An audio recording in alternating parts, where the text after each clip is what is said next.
আসসালামু আলাইকুম রহমতুল্লাহি ওবরাকাতুহ।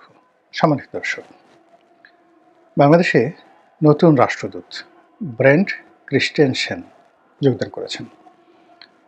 বেশ লম্বা-চড়া এবং এত যাকে বলা হয় দৃষ্টি আকর্ষণকারী মার্কিন রাষ্ট্রদূত ইতিপূর্বে বাংলাদেশে কখনো আসেননি। তিনি যদি তারেক রহমান সাহেবের পাশে দাঁড়ান কিংবা জামাতের আমিরের পাশে দাঁড়ান, তাহলে জামাতের আমির এবং তারেক রহমান সাহেবকে মনে হবে রীতিমতো বামুন, তার কোমর পর্যন্ত। এবং তিনি যেভাবে আমাদের প্রধান সেনাপতির পাশে দাঁড়িয়ে নাই, পাশে বসেছেন, এতেই মানে অনেকের পিলে চমকে গেছে। সেনাপ্রধান অনেক দূরে বসে আছেন। আমাদের তো সেনাপ্রধান বাংলাদেশে অ্যাভারেজ যে হাইট সেরকম 5 ফিট 5 ইঞ্চি বা 6 ইঞ্চি। আবার একটু উনি নাদুস মোটা হওয়ার কারণে তাকে আরও খাটো মনে হয়। আর অন্যদিকে মিস্টার ব্রেন্ট ক্রিস্টেনসেন তিনি 7 ফিট না 6.5 ফিট, এটা নিয়ে আমার যথেষ্ট সন্দেহ আছে। আবার তার মধ্যে আবার বেশ মোটা-সোটা। তো কাজেই তার পাশে যদি সেনাপ্রধান দাঁড়াতেন, একটা বেজ্জতি কাণ্ড ঘটে যেত। লোকজনের কাছে আমাদের আর মুখ দেখানোর কোনো অবস্থায় থাকতো না। কিন্তু তিনি যেখানে গিয়ে ইতিমধ্যে দাঁড়িয়ে ছবি তুলেছেন। সেটা ইলেকশন কমিশন হোক বা অন্য যে জায়গাগুলো হোক, প্রত্যেকটা জায়গার ইজ্জত পাংচার হয়ে গেছে। আমাদের কেন জানি এখন রাষ্ট্র ক্ষমতাতে সুরঞ্জিত সেনগুপ্তর মতো ওরকম লম্বা-চড়া, তোফায়েল সাহেবের মতো ওরকম সুদর্শন, স্মার্ট রাজপুরুষ নেই, কিংবা হোসেন মোহাম্মদ এরশাদ সাহেবের মতো ওইরকম রাজপুরুষ নেই। ওনার যারা লোকজন ছিলেন, মন্ত্রী এমপি ছিলেন, সবাই লম্বা-চড়া ছিল। আর আমরা এখন কি বলবো, সব খাটো লোক পেয়েছি, বাট্টু লোক পেয়েছি। আমাদের গিয়ে দেখেন ডক্টর মোহাম্মদ ইউনূস এভারেজ খাটো, এরপরে প্রধান নির্বাচন কমিশনার খাটো, সেনাপ্রধান খাটো, তারপরে ভবিষ্যৎ প্রধানমন্ত্রী তারেক রহমান সাহেব খাটো, তারপরে ভবিষ্যৎ প্রধানমন্ত্রী আমিরে জামাত আরও খাটো, তারপরে ভবিষ্যৎ স্বরাষ্ট্রমন্ত্রী ডক্টর আবদুল্লাহ তাহের আরও খাটো। এরকম খাটো একটা জায়গার মধ্যে আমরা পড়ে গেছি। তো এই সকল খাটো রাজনৈতিক নেতৃবৃন্দ যারা আছেন, তাদের পাশে যখন এরকম ব্রেন্ট ক্রিস্টেনসেনের মতো সেই বিশাল দেহী লোকজন দাঁড়ান, এমনি একটা ইনফেরিয়র কমপ্লেক্স চলে আসে।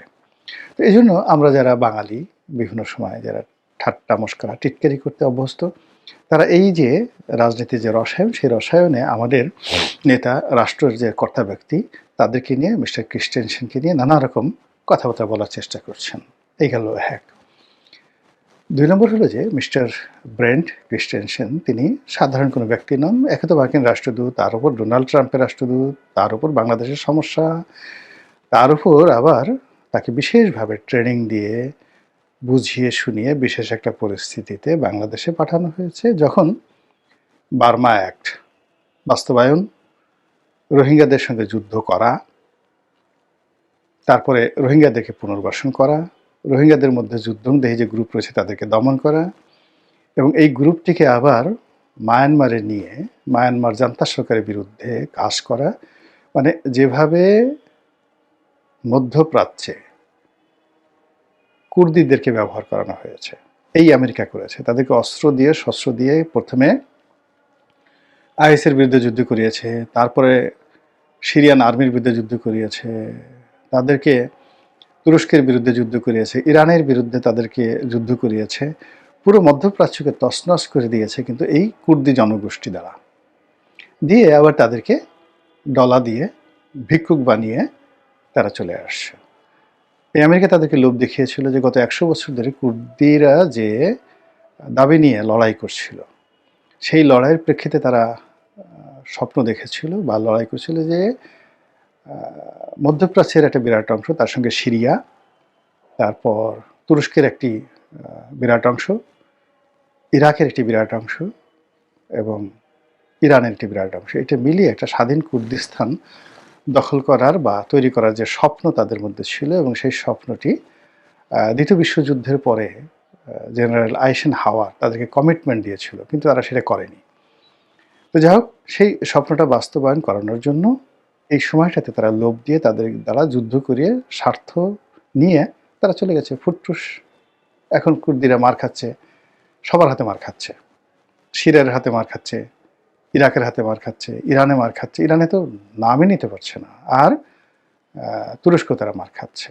তো তদ্রূপ ওই কুর্দিদের মতো করে এখন রোহিঙ্গাদেরকে ব্যবহার করার জন্য মার্কিন যে মাস্টার প্ল্যান, সেই মাস্টার প্ল্যানের আপনি বুঝতে পারেন যে কি মাস্টার প্ল্যান, সেই মাস্টার প্ল্যান দিয়ে তারা বাংলাদেশকে ব্যস্ত রাখবে, মায়ানমারকে ব্যস্ত রাখবে, চীনকে ব্যস্ত রাখবে এবং কালাধান প্রজেক্টের ওই এলাকাতে ভারতকে ব্যস্ত রাখবে। ভারতের সেই যে সংশ্লিষ্ট এলাকা, সেই এলাকার মধ্যে রীতিমতো কান্না শুরু হয়ে গেছে। বোঝার চেষ্টা করি টোটাল কাজটা যার হাত দিয়ে হবে তিনি এই ব্রেন্ট ক্রিস্টেনসেন। তো কাজেই তার যে উচ্চতা, এটা যেন তেন উচ্চতা না, এটা আপনাকে বুঝতে হবে। তো এখন সেই ভদ্রলোক বাংলাদেশে এসেছেন, আসার আগের থেকে আওয়াজ হচ্ছে, আর তিনি আসছেন, আর হায় মিস্টার ব্রেন্ট ক্রিস্টেনসেন, আর হায় তিনি আসছেন, হিজ কামিং। এবং যখন আপনি দেখবেন যে কারো আগমন নিয়ে প্রচুর যাকে বলা হয় প্রচারণা ঘটে, ধরে নেবেন তার হাত দিয়ে একটা সর্বনাশ ঘটবেই। বাংলাদেশে পিটার দিয়ে হাঁস আসার আগেও কিন্তু এরকম প্রচার চালানো হচ্ছিল যে বাংলাদেশের জন্য স্পেশালি ডিজাইন করে একজন রাষ্ট্রদূত আনা হচ্ছে। তো পিটার ডি হাঁস আসার সঙ্গে সঙ্গে কি নাম দেখেন তো, পিটার ডি হাঁস, সবাই বলে পাতি হাঁস। এবং সে যে কাজটা করে গেল বাংলাদেশে, বা এখনও যে কাজটি করছে, অকল্পনীয় না?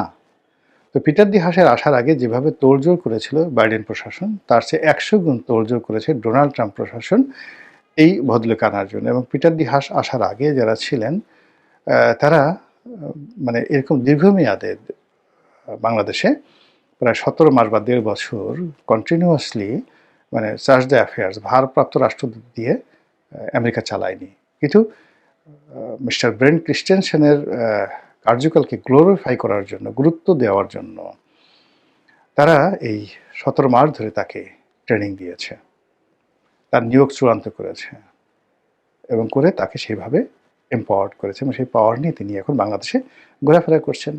তার সেই বিশাল দেহ নিয়ে তিনি যার পাশে দাঁড়াচ্ছেন, মুহূর্তের মধ্যে সেটা ম্রিয়মাণ হয়ে যাচ্ছে। যেখানে যাচ্ছেন সেই জায়গার সর্বনাশ ঘটে যাচ্ছে, সেখানে একটা আতঙ্ক তৈরি হচ্ছে, একটা বিতর্ক তৈরি হচ্ছে। কেন, কী কারণে নির্বাচন হয়ে যাবে, এখন সব কিছু হচ্ছে, কেন এরকম হবে, এই জিনিসগুলো নিয়ে আলোচনা হচ্ছে। তো যাই হোক, মিস্টার রাষ্ট্রদূত, মার্কিন রাষ্ট্রদূত, তিনি কথা বলেনই নি বলতে গেলে, শুধু একটাই কথা বলছেন, যে কথা তছনছ হয়ে গেছে সব কিছু। তাকে নিয়ে ঘুসঘুস কুসকুস ফুসফুস করার কোনো অবকাশ তিনি রাখেননি।